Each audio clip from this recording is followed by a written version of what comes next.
thought Flaggate was over, and yet it continues. The Sun today is leading with the story, Union Joke. Fury at Team GB flag. Red, white, blue, axed. This is an exclusive story by Andy Robinson. He's the only person to have seen this particular flag. This gripping piece of journalism will not be appearing anywhere else, apparently. Sports fans hit out after Team GB's Union Jack turned pink and purple. Is it? Is it? It looks red and blue. It feels like you're squinting. Anger at the flag's diverse design update follows a similar row over the St. George's Cross on England's football shirt. Last night, Three Lions legend Peter Shilton said, "Nothing is sacred." Nothing is sacred. That's literally red, white and blue.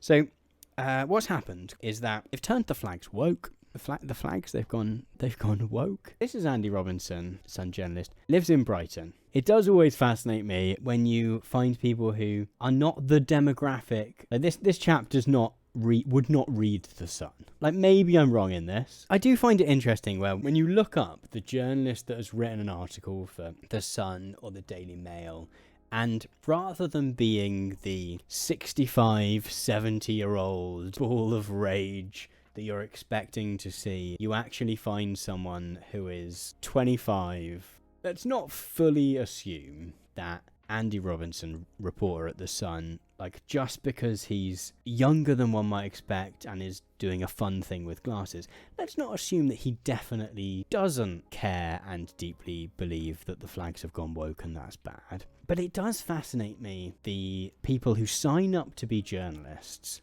and then will happily swap between writing articles for The Sun about how the flags have gone woke, and then Fabulous? What's Fabulous? Okay, Fabulous is amazing that he occasionally writes for The Sun's women's magazine. But then to The Mirror, which kind of leans left, The Daily Express, slightly more right-wing, The New York Post, which is a US tabloid, The Times, which in some respects is a little bit more of a establishment paper, and at least until very recently would have tried to have appeared to be a serious objective paper of record. Tech Radar, which is a fairly politically neutral magazine about technology. And it does fascinate me, these journalists who are so willing to hop between all of these different publications. It really does make me question, why did you go into this? There must have been, at one point, some idea that you were I'm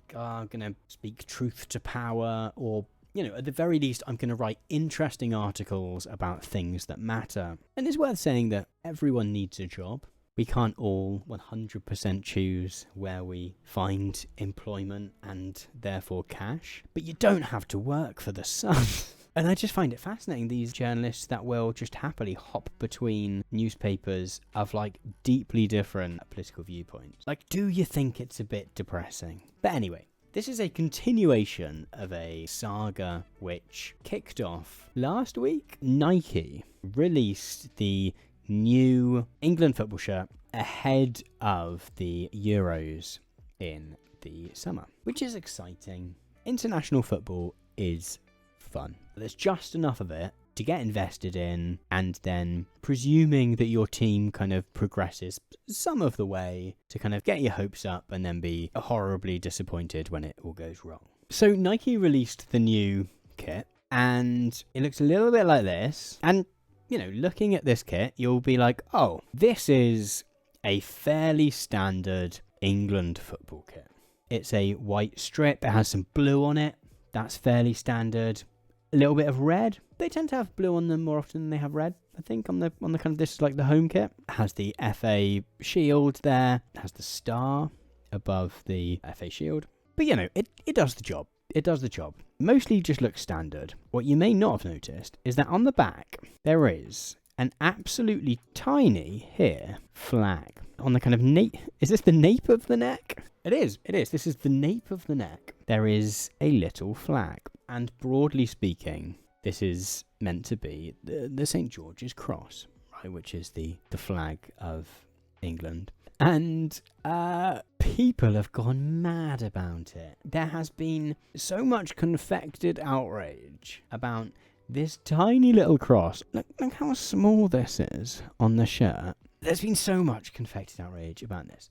And broadly speaking, the criticism appears to be that it is in some way woke. That this is the sort of woke version of the England flag. It feels as though you're kind of like right-wingers who are looking for things to get angry about, but can't get angry about water privatisation or corruption in the Tory party or any of these things because that's the sort of political team that they quite like. It's kind of like they're aware that there is such a thing as a pride flag and some variations upon that, and that they're aware that there is an England flag, and they've seen that some variation has been made to the England flag, and then because the only other flags are pride flags, as Clarence Redishin has said in the chat, they've just assumed that all flags are gay.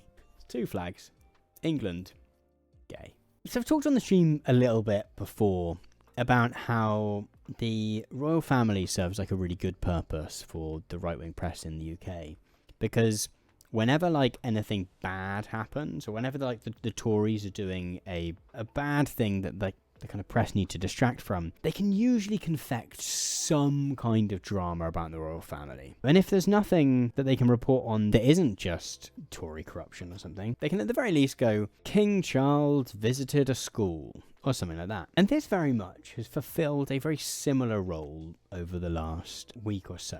So this tiny little flag gets put on the shirt and right-wing press goes mad. The kind of impact of the right-wing press in the UK is such that the Sun or the Daily Mail can lead with like a ridiculous story, and yet the papers kind of have this sway where they, along with GB News, can kind of create these big furores about stuff, and then what happens is the BBC has to suddenly report on it, and then it means that like the Guardian ends up having to report on it, and the entire conversation about whatever's happening that day gets derailed, and this is the thing we have to be having a whole conversation about, to the point where we end up in a situation where Keir Starmer is being interviewed, and he has to be asked for his take on the controversy over the flag on the back of the shirt.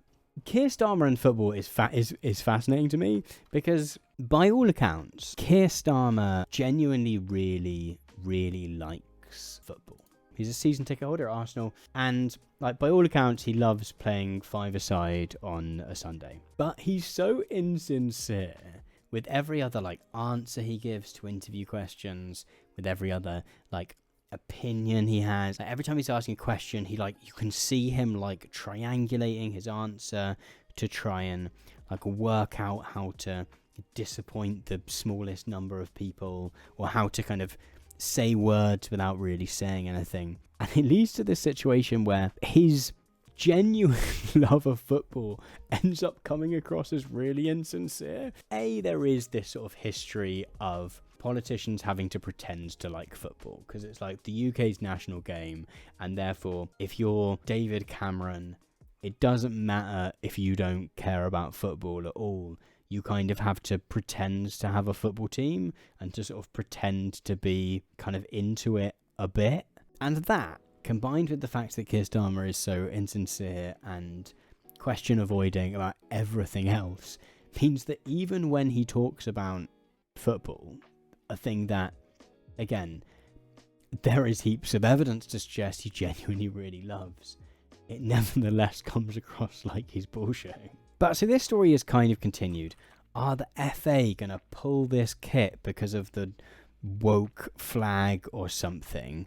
But this had kind of died down a little bit. And then Team GB released their like kit and stuff. And it also contained like adjusted flags. And you just know that they'd made all this kit, and they must have seen all of the fake controversy about the football shirt, and they must have had multiple meetings where they went, like, are we still going to do this, right? Is it too late? Like, how many units have we ordered of the stuff? And, like, presumably, it was just too late. Like, at some point, you've printed the shirts, and you've printed the flags, and all of the kit is ready to go, and the bottles that look like this, and you just have to go, shit, let's just put it out and see what happens. And so then they've released a kit, and it is similarly a slightly abstractified Union flag. I think I feel for, but kind of find the irony, the kind of like dramatic irony of it amusing, of the fact that there will have been so many meetings over the last week where they were just like, yes, we may have 20,000 shirts or whatever that we've got printed. Is it too late? Yes, it is. Yes, it is. We're going to get to hear a lot more about this as time goes on.